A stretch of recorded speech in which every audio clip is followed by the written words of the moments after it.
"I'm sorry, sir, but sophisticated investors sometimes lose." The words sliced through the mahogany-paneled boardroom, sharp as a surgeon's blade. Thomas Mitchell's weathered hands trembled as he clutched the account statement, 40 years of engineering work and careful saving reduced to zero by a single line of red ink. Around him, Mercer Private Bank's annual investor meeting continued, expensive suits and designer watches glinting under crystal chandeliers, while his life savings evaporated like morning dew. In the third row, a distinguished figure in a charcoal Tom Ford suit shifted almost imperceptibly. The January wind howled outside One Manhattan West's 50th floor, but inside, the temperature dropped even further as Mitchell stood his ground. The other investors, hedge fund managers, tech moguls, old money scions, studied their Italian leather shoes or Patek Philippe watches with sudden fascination. Banking Director James Walsh's smile never wavered, practiced and polished as his Harvard MBA. Only the man in the third row maintained direct eye contact, his expression unreadable behind classic Ray-Ban frames. "These investment vehicles are quite complex," Walsh continued, managing to sound both condescending and bored. "Perhaps if you'd consulted our wealth management team earlier—" He let the implication hang in the air like expensive cigar smoke. Mitchell's shoulders slumped, defeat settling over him like a heavy winter coat. That's when the figure in the third row slowly removed his sunglasses, and George Clooney's familiar eyes narrowed with the same intensity that had faced down casino owners and corrupt corporations on screen. Except this wasn't acting. The account statement trembled in Thomas Mitchell's hands like autumn leaves before a storm. 43 years at Boeing, designing safety systems for commercial aircraft, making sure other people's lives were protected. He'd trusted Mercer Private Bank with his retirement, $2.4 million in carefully accumulated savings, now transformed into worthless derivatives through what they called sophisticated investment strategies. The same strategies that had somehow generated record bonuses for the bank's executive team last quarter. From his position in the third row, George Clooney watched the scene unfold with the practiced patience of someone who had seen power abuse itself before. His own father's newspaper had covered banking scandals in Augusta, Kentucky, decades ago. The same stories, different decades, the wealthy treating other people's life savings like chips in a casino they owned. Around the boardroom, other investors shifted uncomfortably in their Italian leather chairs. A woman in Chanel touched her pearl necklace nervously. A tech executive suddenly found his Rolex fascinating. The air grew thick with the cologne of collective guilt. Banking Director Walsh's Mont Blanc pen tapped against the mahogany table, each click a countdown to the moment he could dismiss this inconvenience. "Mr. Mitchell, while we understand your disappointment, these investment vehicles were clearly marked as high risk in subsection 7.3 of the prospectus." His smile remained perfectly calibrated, sympathetic enough for plausible deniability, dismissive enough to remind everyone of the natural order he believed in. Two junior bankers by the door exchanged knowing glances. They'd seen this before, another small investor who didn't understand their world about to be shown the door. One of them already had his hand on his phone, ready to call security if necessary. The conference room's floor-to-ceiling windows framed Manhattan's skyline like an artwork of wealth and power, the winter sun catching on glass towers that housed 1,000 similar scenes. Clooney's jaw tightened almost imperceptibly. He recognized Walsh's type from countless Hollywood boardrooms, men who'd learned to weaponize paperwork and politeness, who thought their MBAs gave them the right to play games with other people's lives. Mitchell's voice cracked as he pulled out a worn photograph. "This is my granddaughter, Emily. Her college fund was part of that investment." His weathered fingers smoothed the photo's creased corner, a gesture that seemed to physically pain the watching Clooney. "I just want to understand how my retirement account ended up in something called leveraged synthetic derivatives, when I specifically requested low-risk investments." Walsh's sigh carried the weight of infinite patience, stretched tissue thin. "Perhaps this isn't the appropriate forum for—" He gestured vaguely at Mitchell's emotion, as if it were a coffee stain on his pristine boardroom. A few investors chuckled softly, the sound of champagne bubbles rising from expensive crystal. The temperature in the room seemed to drop another degree as Clooney slowly straightened in his chair. The movement was subtle, but it carried the same quiet intensity that had preceded some of his most memorable on-screen moments. The difference was, this wasn't Ocean's 11, and the stakes weren't casino chips. They were a man's life savings and his granddaughter's future. "Actually," Clooney's voice cut through the boardroom like a spotlight through darkness, "I think this is exactly the appropriate forum." He stood with the same fluid grace that had carried him through decades of Hollywood's most sophisticated roles. The room's atmosphere shifted instantly, the nervous tittering of wealthy investors dying in their throats as they recognized one of the world's most famous faces. Walsh's practiced smile flickered for the first time, his Harvard-trained mind rapidly recalculating the situation as Clooney moved to stand beside Mitchell. The actor's Tom Ford suit might have matched the bank director's in price, but it somehow conveyed something entirely different, not power over others, but power used in service of others. "Mr. Mitchell here has raised a valid question about investment practices," Clooney continued, his voice carrying that familiar, warm gravity that had commanded audiences worldwide. "And as a fellow investor in Mercer Private Bank, I'm particularly interested in the answer."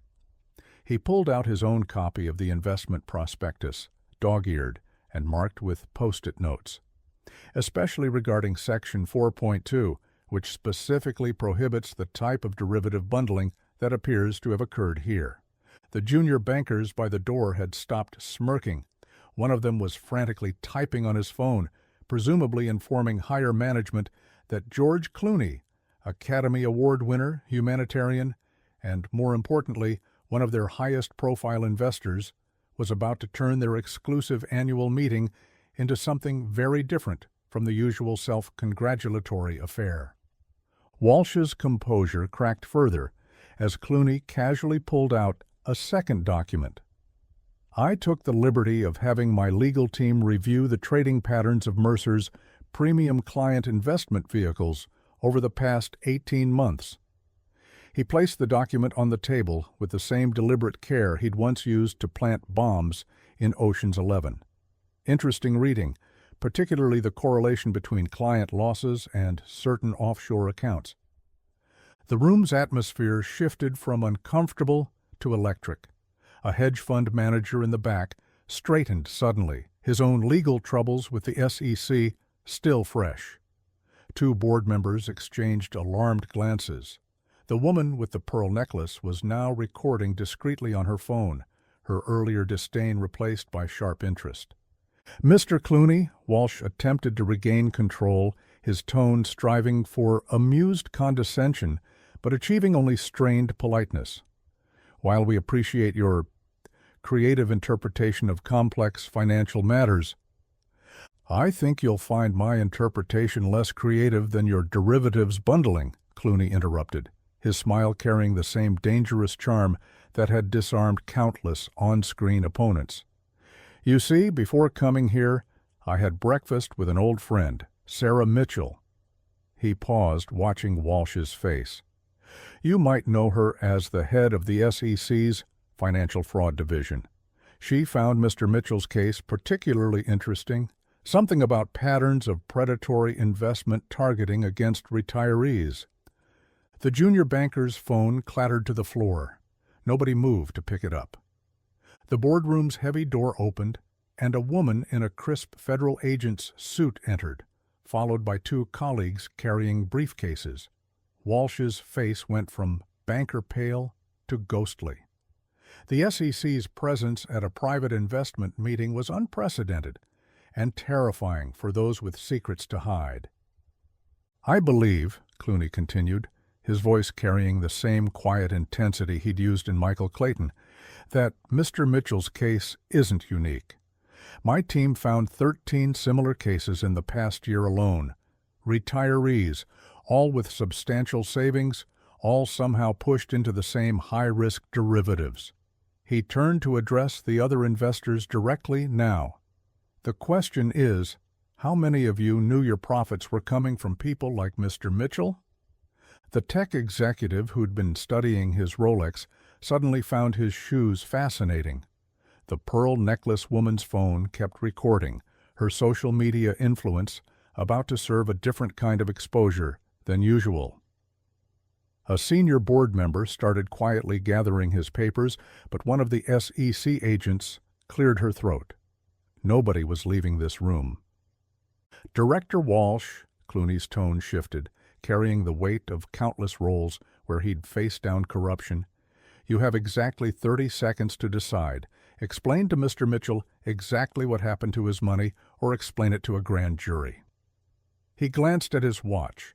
Not a Rolex, but his father's old Timex. 25 seconds now. Sometimes complex things become remarkably simple when justice is watching, don't they?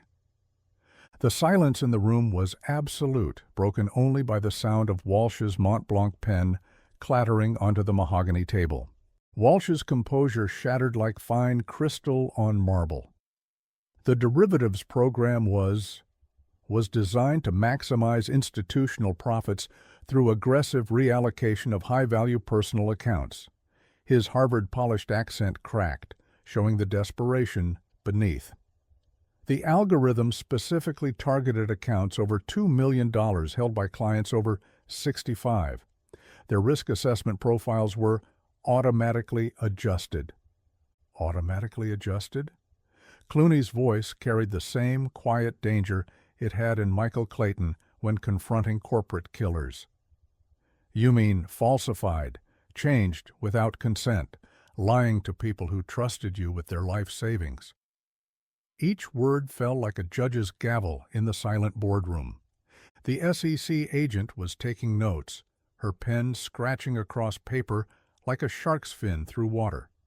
The other investors watched their own futures evaporate with each revelation.